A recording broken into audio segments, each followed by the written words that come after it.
Iran पर हुआ भीषण अटैक, न्यूक्लियर प्लांट पर हमला, रेडिएशन का खतरा, एजेंसियां अलर्ट पर।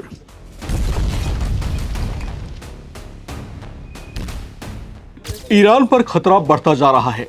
इजराइल और अमेरिका से छिड़ी जंग में जो ईरान अब तक अनियंत्रित हमले कर रहा था और अपने अफलातून हमलों से मिडिल ईस्ट के देशों में कोहराम मचा रहा था, वो ईरान बहुत बड़े संकट में दिखने लगा है। ईरान पर अमेरिका के हमले तेज कर दिए गए हैं। हालांकि ईरान भी इस जंग में आर या पार के मूड में दिखाई दे रहा है, लेकिन अब उस पर ऐसा प्रहार हो चुका है जो शायद ईरान के लिए बहुत बड़े खतरे की घंटी है। ईरान के एकमात्र एक्टिव न्यूक्लियर पावर प्लांट को निशाना बनाया गया है। यह हमला प्रोजेक्टाइल मिसाइल से किया गया, जिससे एक बड़ा धमाका हुआ। हमला होते ही आसपास के इलाकों में हड़कंप सा मच गया। हालांकि गनीमत वाली बात यह रही कि प्रोजेक्टाइल थोड़ा चूक गया और ठीक न्यूक्लियर पावर प्लांट के करीब गिरा। हालांकि यह हमला चूका जरूर, लेकिन इससे न्यूक्लियर प्लांट के लिए खतरा बढ़ गया है। इससे प्लांट से न्यूक्लियर लीकेज का संदेह भी बढ़ गया था। इस डर से ईरान ने तुरंत इसकी सूचना IAEA को दी। इंटरनेशनल एटॉमिक एनर्जी एजेंसी इस पर तुरंत हरकत में आई। संबंधित जांच परख के बाद एजेंसी की ओर से एक बड़ा बयान भी जारी किया गया, जिसमें इस बात की पुष्टि की गई कि मिसाइल न्यूक्लियर प्लांट के परिसर में आकर गिरा था, लेकिन इससे प्लांट को कोई नुकसान नहीं पहुंचा है।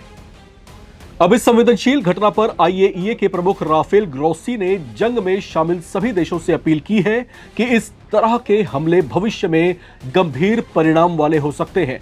उन्होंने अपील की है कि आगे ऐसी किसी सैन्य कार्रवाई से बचा जाए, क्योंकि इससे कोई भी बड़ा परमाणु हादसा हो सकता है।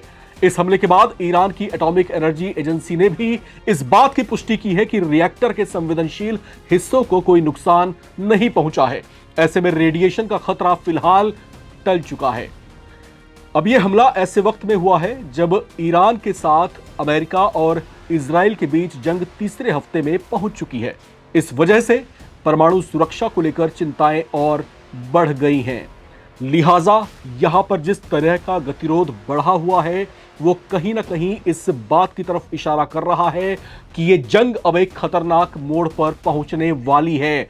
और यहां पर जो है, अगर हम ठीक 1 साल पहले की बात करते हैं तो 12 दिन की लड़ाई जो है इजराइल और ईरान के बीच में चली थी, जिसमें अमेरिका ने भी अपनी एंट्री मारी थी। उस समय अमेरिका की तरफ से ही जो है फोर्डो, नतांज और इस्फहान, जो कि ईरान के ही जो है न्यूक्लियर साइट्स थी, वहां पर B-2 स्टील्थ बॉम्बर से जो है अटैक किए गए थे। और ये इतनी हाई इंटेंसिटी का हमला था जो जमीन के 300 फीट गहराई तक भी जो है महसूस किया गया था। लिहाजा अब की बार भी जिस तरह का आभास था और जिस तरह की उम्मीद थी, अमेरिका ने वैसा फिर से कर दिखाया और एक बार फिर से जो है इस तरह के प्रहार से ईरान को दहला दिया है। साथ ही साथ ये भी दिखा दिया है कि अब अमेरिका अपनी हमलों की इंटेंसिटी को तेज करेगा, अपने प्रहार को और तेज करेगा। लिहाजा जो ईरान अब तक इस युद्ध में आर या पार के मूड में दिखाई दे रहा था, शायद इस तरह के हमले उसके हौसलों को चकनाचूर कर सकते हैं। लेकिन सवाल ये कि क्या ईरान अब यहीं पर थम जाएगा?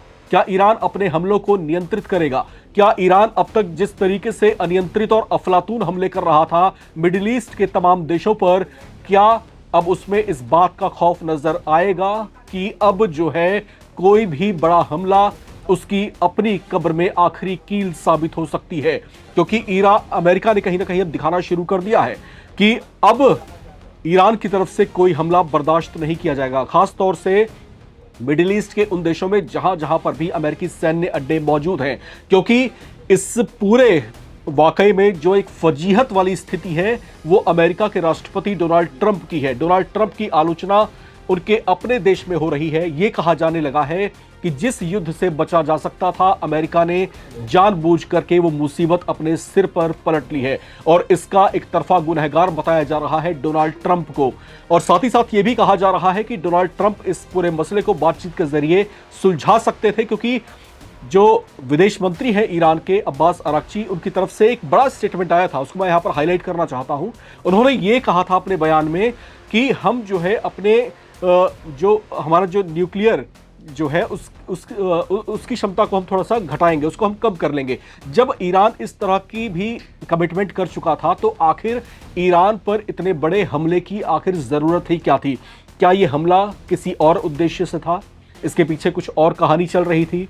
क्या इस हमले के बहाने अमेरिका और इजराइल कुछ और हासिल करना चाहते थे? लेकिन जो भी हो, जिस तरीके से ईरान ने रिटेलिएट किया है उससे न सिर्फ अमेरिका और इजराइल बल्कि मिडिल ईस्ट के तमाम देशों का भ्रम टूट गया है कि ईरान को इतनी आसानी से दबाया या कुचला जा सकता था। क्योंकि ईरान ने जिस तरीके से आर्या पार का संघर्ष शुरू किया, जिस तरीके से हमले और प्रहार तेज किए, उसने कहीं ना कहीं यह दिखा दिया है कि ईरान किस मिट्टी का बना है।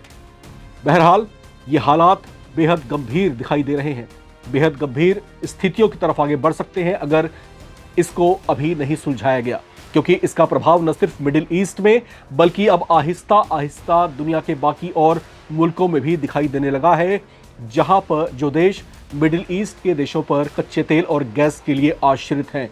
तो क्या ये जंग यहां पर समापन की ओर बढ़ेगी या फिर कोई एक नया विनाश लेकर आएगी? आपको क्या लगता है? लिखकर अपनी राय कमेंट बॉक्स में जरूर शेयर करें। देखते रहें नवभारत टाइम्स।